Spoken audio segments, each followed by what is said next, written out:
Покахонтас.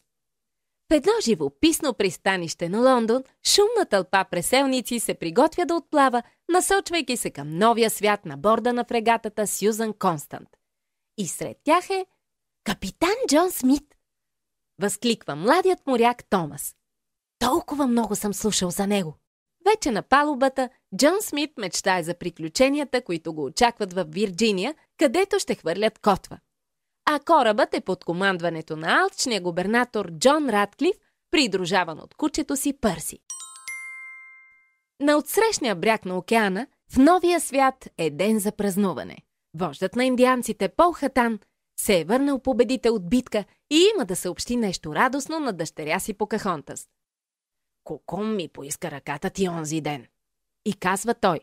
Кокум е един смел войн, но Покахонтас не иска да се омъжи за него. Затова тя посещава баба Върба, вълшебното говорещо дърво, което живее в гората и я моли за съвет. Духовете са навсякъде около теб, обяснява и баба Върба. Ако ги слушаш внимателно, те ще те научат. И духът на вятъра наистина казва нещо на Покахонтас. Той нашепва, че някой идва. Това са англичаните. Те слизат на брега. А в индианското село шаманът Кеката също е призовал духовете. Той прави жест с ръце и от огъня се издигат облаци дим, приемайки формата на гладни вълци. Пристигналите мъже са опасни за индианците, обяснява Кеката. И той е прав.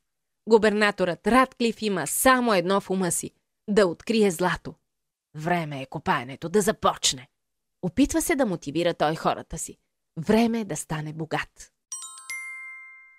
А в същото време Покахонтас, любопитна за идването на пришелците, тайно следва Джон Смит. Сърцето й подсказва, че може да му се довери, и тя му се разкрива. Двамата младежи се хващат за ръце и се забавляват с Мико, миещата мечка, която придружава Покахонтас, и с мъничкото колибри Флит. Междувременно индианските войни се приближават до английския лагер. Мислейки, че това е засада, британците започват да стрелят и един от индианците е ранен. Вождът Пол Хатан взема решение. Ние ще се борим с този враг. Зарича се той. Но срещайки се тайно, Покахонтас и Джон започват да се опознават. Момичето показва на капитана чудесата на природата. Разкрива му, че всичко живее хармонично около тях. Облаците, растенията и животните. Това място е мечта, възкликва омагьосан Джон. И като си помислиш, че сме дошли само за златото. Злато? Покахонтас дори не знае какво е това и капитанът ти показва една монета. Не, момичето никога не е виждало злато тук, в земята си. Но му предлага царевица, която расте на нивата. Та те имат един и същ цвят. И неусетно двамата младежи започват да се влюбват. Точно тогава баба Върба се разкрива пред Джон. Не се бой, младежо, успокоява го тя. Вълшебното дърво е разбрало, че това момче, което е дошло отдалеч, има добро сърце. Когато капитанът си тръгва, Покахонтас се връща в селото и намира войните готови за битка. Изплашена, тя изтичва при баща си, молейки го да спре. Пол Хатан е мъдър вожд и би бил благосклонен да изслуша някой от нашествениците, ако и той се съгласи да говори с него.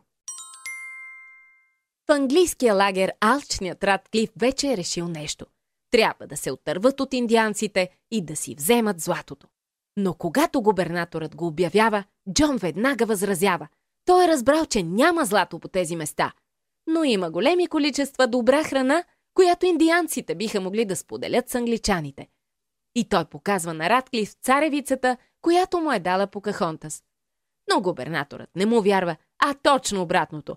Той заповядва на всички, ако видят индианец, да го убият на място. Същата нощ Покахонтас се среща с Джон, за да го убеди да говори с баща й и да помири двата народа. А когато младежът се съгласява, те се целуват. Но точно в този момент Кокум изскача от сенките. Той ги е наблюдавал тайно и сега вижда бъдещата си съпруга в прегръдките на един от враговете.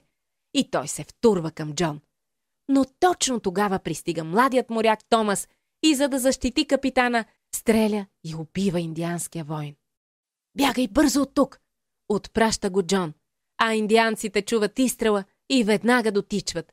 Те залавят и отвеждат Джон в лагера си. Всички решават, ще екзекутират нашественика на разсъмване. Покахонта се отчаяна. «Как да те оставя?» му шепне тя. «Ще бъда тук», отговаря Джон. «Каквото и да се случи с мен, аз винаги ще бъда близо до теб».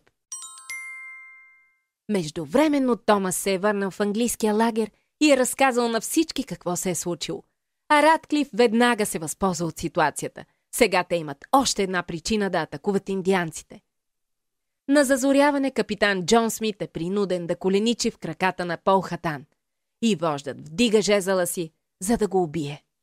Но точно тогава англичаните пристигат в индианския лагер, готови да използват оръжията си. За миг настъпва мълчание и Покахонтас моли баща си: «Убий ме с него! Огледай се! Виж докъде ни доведе тази омраза!» И нейните думи докосват сърцето на вожда Пълхатан. Той спуска жезъла си, а англичаните хвърлят пушките си. Но Радклиф е бесен. Това не трябва да се случва. «Огън!» заповядва той. И тъй като никой не му се подчинява, губернаторът се ядосва. «Не сте ми притрябвали!» И всичко се случва светкавично. Радклиф стреля по Пълхатан, но Джон скача напред и защитава вожда с тялото си, след което пада на земята ранен. Това ще бъде последното зло дело на Радклиф. Моряците го отвеждат, докато той крещи от безсилие. Покахонтас веднага изтичва да помогне на Джон, а Пълхатан го покрива с наметалото си в знак на мир. И настъпва времето да се сбогуват. Джон трябва да се върне у дома възможно най-скоро, за да излекува раната си. А Покахонтас трябва да остане с племето си и да осигури мир с англичаните, които трябва да останат. Племето на вожда Пълхатан дава на моряците ценен подарък – кошници с царевица, като знак за мир и приятелство между двата народа. А между Покахонтас и Джон Смит е запален вечен огън. Корабът е отплавал, а Покахонтас въздиша. И вятърът предава сладки нежни думи на любов от собственото й сърце към това на любимия. Думи, които нито едно разстояние никога няма да може да угаси.